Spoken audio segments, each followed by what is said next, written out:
But of course, tonight was really all about vice presidential candidate Mike Pence.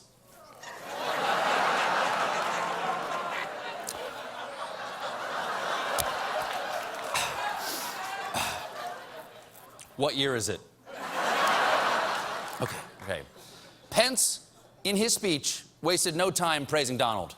He's a man known for a large personality, a colorful style, and lots of charisma, and so I guess he was just looking for some balance on the ticket. Yes. Yes, he's absolutely right. He's absolutely right. Adding Pence really balances the Trump ticket. Crazy boring 2016.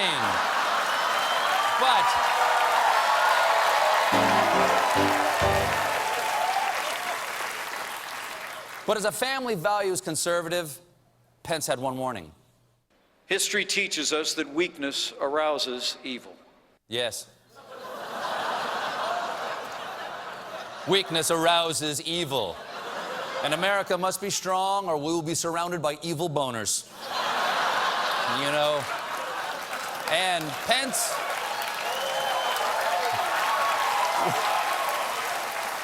Weakness is the Viagra of evil. And then Pence laid out his credentials. I'm a Christian, a conservative, and a Republican, in that order. Yes, in that order. Fourth, I'm a list maker. Fifth, I'm a guy who looks like he forgot to be an astronaut. And sixth, I'm a tackling dummy in a suit. Bring it out here. Here we are.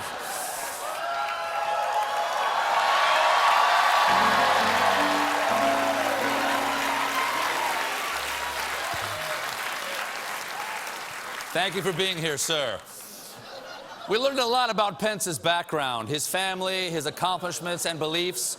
No question was left unanswered except for one. Who's Mike Pence again? Well, I'll tell you, folks. Governor Mike Pence was born in Columbus, Indiana, one morning when I believe lightning struck a jar of mayonnaise.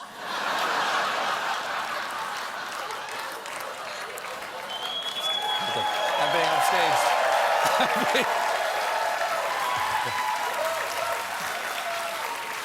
I'm being upstaged by an inanimate object over there. I can't have that.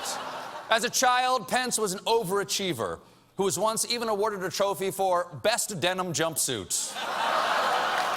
And Pence will be a great vice president because he's always had big ideas. For instance, in 2001, he wrote an op-ed saying, despite the hysteria from the political class and the media, smoking doesn't kill. Why? Because 2 out of every 3 smokers does not die from a smoking-related illness.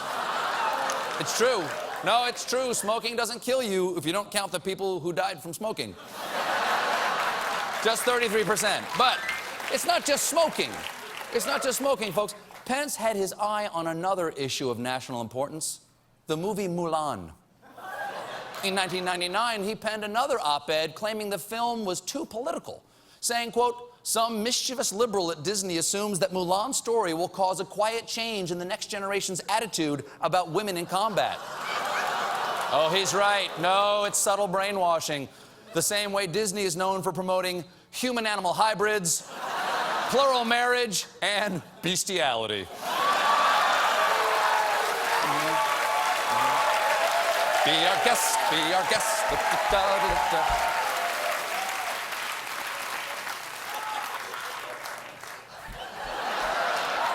I don't know why. In 2015, Pence ignited a furor when he signed Indiana's Religious Freedom Restoration Act, which allowed businesses to discriminate against LGBT patrons, but he was just following the old saying, the customer is always straight.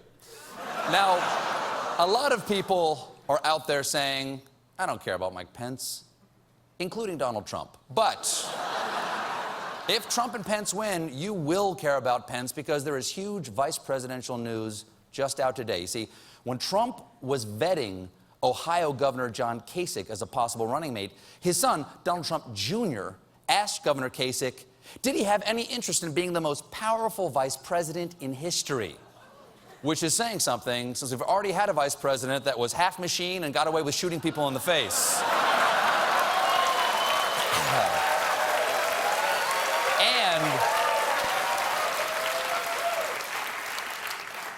Apparently, when K6 advisor asked how this would be the case, Donald Jr. explained that his father's vice president would be in charge of domestic and foreign policy. Then what, the advisor asked, would Trump be in charge of? Making America great again.